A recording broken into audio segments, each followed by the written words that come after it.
श्रेणी में आ गया है, लेकिन कृषि विपणन हेतु अभी 6 दशक पुराना कानून चल रहा है। जर्जर फसल विपणन व्यवस्था,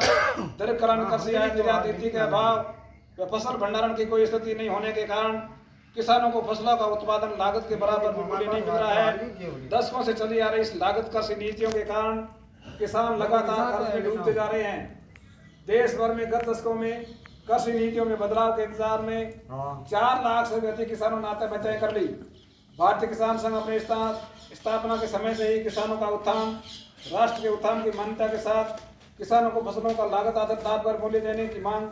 करता आ रहा है। भारतीय किसान संघ के फसल उत्पादन की लागत के आधार पर लाभकारी मूल्य दिलाने को लेकर सत्याग्रह व शांतिपूर्ण आंदोलन के तहत प्रयास। भारतीय किसान संघ के नेतृत्व में लागत आधारित लाभकारी मूल्य के अनुसार समर्थन मूल्य घोषित करने की मांग को लेकर 13 सितंबर 2013 को दिल्ली के रामलीला मैदान में 2 लाख से अधिक किसानों ने प्रदर्शन कर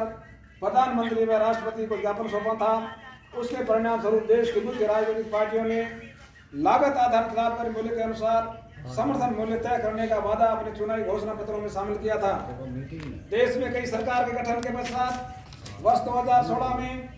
देश की लोकसभा व राज्यसभा के 500 से अधिक सांसदों को उसके क्षेत्र में संगठन के प्रतिनिधिमंडलों ने मिलकर किसानों को लागत के आधार पर लाभकारी मूल्य दिलाने व इस हेतु लोकसभा का विशेष क्षेत्र आयोजित करने की चर्चा करने की मांग को लेकर ज्ञापन सौंपे थे।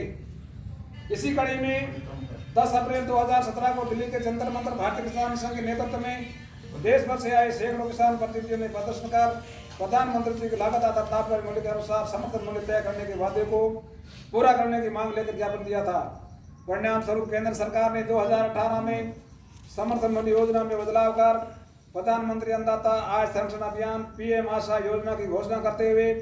समर्थन मूल्य योजना के 3 कंपोनेंट बनाए। अधिसूचित फसलों की भौतिक खरीद हेतु मूल्य समर्थन योजना पीएसएस व अन्य 2 कंपोनेंट नीति खरीद और स्टॉकिस्ट योजना पीपीएसएस, जिसमें नीति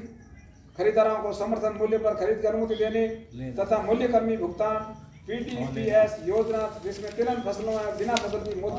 भौतिक खरीद के पूर्व में पंजीकृत किसानों को मंडी के मॉडल पर समर्थन मूल्य की अंतरराशि का सीधा भुगतान करने की राज्य को छूट देना था। सरकार ने योजना के तहत प्रदेश में उत्पादित फसल का 25% उत्पादन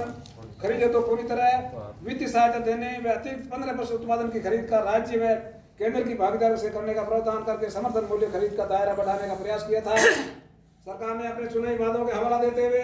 फसल उत्पादन लागत में A2F फार्मूले से ज्ञात लागत पर कम से कम 50